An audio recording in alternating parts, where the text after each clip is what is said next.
The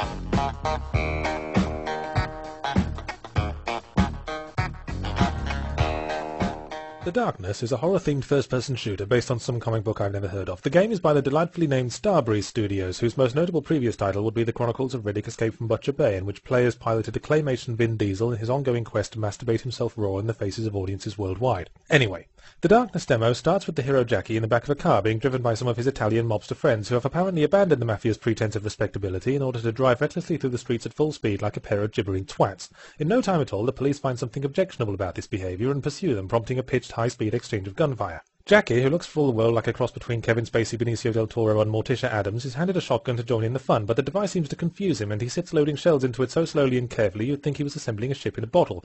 Meanwhile, the car is swerving wildly back and forth and bullets are whizzing through the air, and by the time Jackie figures out which end of the gun is which, an almighty crash hurls him from the vehicle and into the actual game.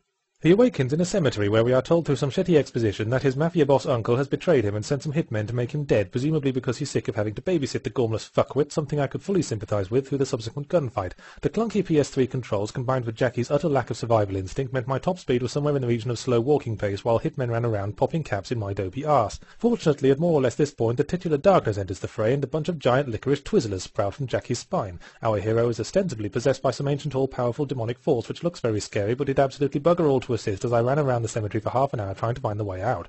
My only usable Darkness power at that point was something that allowed me to extrude one of the licorice Twizzlers to explore tight spaces, and I spent most of the time fruitlessly trying to find a way to make it penetrate a flimsy iron gate before discovering that what I was supposed to do was go back to an easily missed white spot on the ground, use it to summon an evil imp, and instruct it to move a thoughtlessly parked car out of the way of one of the cemetery entrances. Let me just reiterate that. The game literally has me summon a multi-fanged, beclawed monstrosity from the depths of hell, not so I can make it enslave the innocent or lay waste to all worldly nations, but so that I can enlist it as my own personal breakdown service. I couldn't play the game for much longer because a short time later I found myself stuck outside another locked gate with no idea of how to proceed. The game's only hint to what to do was that I had just unlocked a new Darkness power that allowed me to pick up heavy objects. I tried throwing a car at the sealed gates, but lacking a throw button, all I could do was rub it against the metalwork. Then I had the brainwave of setting up a pile of crap to form a staircase to get up onto a nearby roof, but the moment I got up there I ran headlong into an invisible wall because apparently I wasn't supposed to be doing that. I took my frustrations out on a nearby hobo before saying fuck this shit and doing something else.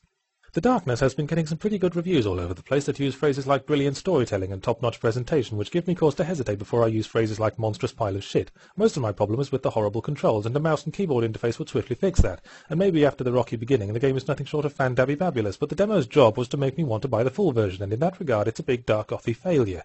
Personally, at this point I'd only consider buying the full version of the Darkness if it came down to budget price. And they threw in another, better game. And some cake. And Belgium.